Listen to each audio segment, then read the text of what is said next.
मी यूपीएससीचा अभ्यास करत असताना वेळोवेळी वाचायची आणि सगळ्यात पहिला मुद्दा आम्ही जो वाचायचो तो मीडिया आणि मीडियाने केलेला प्रहार म्हणजे तेव्हाच्या ब्रिटिशकालीन यंत्रणेवरती आणि त्यामुळेच पहिलं दैनिक मराठीचं जे आलं होतं ते दर्पण म्हणून आलं होतं. आता काळात आपण गेलो भूतकाळात जेव्हा आपण वाचतो जसं की सगळ्यांनीच खूप छान प्रकारे सगळ्यांनी विचार मांडलेले आहेत तेव्हा दर्पण त्यावेळेची गरज होती की सोसायटी पुढे आपल्या पुढे आहे काय त्याला जाणून घेणं आणि त्याच्यावरती प्रहार करून त्याच्यामध्ये त्या पद्धतीचा चेंज आणणं. आज विनोदनी पण त्याच पद्धतीनं मला मांडल्याचं दिसून येतं की आजची गरज काय. आजची गरज आपल्याला विकासाची आहे, विकास घडून आणण्याची आहे आणि तो उद्देशच आपल्या समोर आहे. म्हणजे भारताचं लोकशाहीचं चौथं स्तंभ आहे हे डेफिनेटली आहे. काम आपण प्रशासनाचा सोबतही घेऊन जातो पण मूळ उद्देश आपल्या सगळ्यांचा एकच आहे आणि त्या गोष्टीपर्यंत कशा पद्धतीनं आपण पोहोचतो त्याचं आत्मचिंतन तुम्हीच काय आपण सगळ्यांनीच मिळून करणं फार गरजेचं आहे. म्हणजे कुठेतरी आपण अडवणूक तर नाही करत आहे ना, कुठेतरी आपण कोऑर्डिनेशन तरी कमी करतोय नाही ना, कोणत्या विषयाला आपण वेगळंच रूप तर देत नाही आहो ना, कोणत्या विषयाला जे पुढे यायला पाहिजे ते मागे तर राहत नाहीयेत ना. म्हणजे अशा सगळ्या गोष्टीचं तुम्हीच नाही तर आम्ही केलेलं विश्लेषण मला वाटते कधीही चांगलं राहील आणि त्याचाच भाग म्हणून आपल्याला पुढे जावं लागणार आहे. आणि काही गोष्टींमध्ये तर सोलापूरला नक्कीच पुढच्या मी जोपर्यंत आहे माझं 100% मी देत राहील. तुम्ही पण माझ्यापर्यंत पोहोचताय मला माहिती आहे. मला जेव्हा कधी वाटते you are always free to walk in my cabin and tell me anything. तुम्हालाही माहिती आहे मी कधीही तुमच्या प्रत्येक मेसेजचा कॉलचा रिप्लाय जितका होऊ शकते तितका प्रयत्न करते देण्याचा.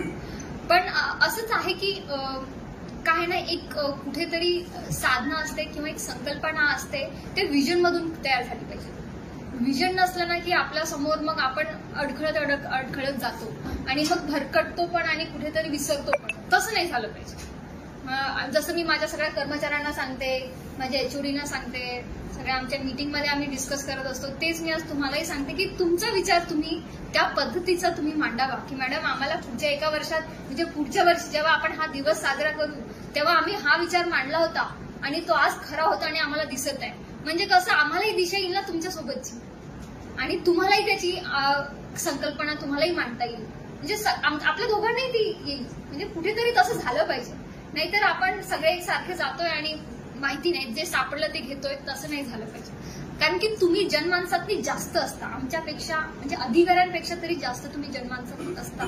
तुमच्याकडे ते फीडबॅक मेकॅनिझम फार सुंदर पद्धतीचं आहे आणि तुमची डेफिनेटली आता कालच 2-4 बातम्या मी याच्या आधी गणवेशची असेल निघलेली आपली जी ई साहित्य जे पडलेलं आहे बिकॉज बिल भरण्यात नाही आलेलं आहे ह्या सगळ्या गोष्टी ऑलरेडी आपल्या लिस्टवरती आहेतच. म्हणजे इव्हन सिंहासन वेळोवेळी जे लिहितं so all things we know की हे अशा होत आहेत त्याच्यावरती आपण नेहमी प्रश्नाचं उत्तर देण्याचा प्रयत्न करतो पण ते कदाचित तुमच्याकडून पण कधी आलं ना तर आम्हाला जास्त आवडेल, नक्कीच आवडेल. तुम्ही असं कधी विचार करू नका की आम्ही फक्त प्रश्न मांडायचे आहेत. तुम्ही उत्तर जरी आम्हाला दिली ना तर तितकंच आम्ही सातत्याने आणि मनापासून ते राबवण्याचा प्रयत्न करू आणि त्याच्यातनी यश. कारण की मी जसं म्हटलं आपल्याला काय करायचंय, विकास करायचा आहे, सोलापूरचा विकास करायचा आहे आणि तो झालाच पाहिजे तरच आपल्या सगळ्यांचं त्याच्यातनी भविष्य घडणार आहे. नाहीतर आपण पुढचे 10 वर्ष इथेच राहू. तसं झालं नाही पाहिजे. रेणुका मला एकटीच इथे दिसते लेडी. माझा असाही प्रयत्न असेल, तुमच्याकडून अशी अपेक्षा असेल की तुम्ही महिला आपल्या ज्या पत्रकारितेमध्ये नाही आहेत त्यांना येण्याची तुम्ही संधी द्यावी, त्यांना सहकार्य करावं, त्यांना पुढे आणावं, त्यांना तशी संधी आणि तसं वातावरण निर्मिती करून द्यावी. ओढाताड नाही झाली पाहिजे, महिलांची पण नाही, तुमची पण नाही.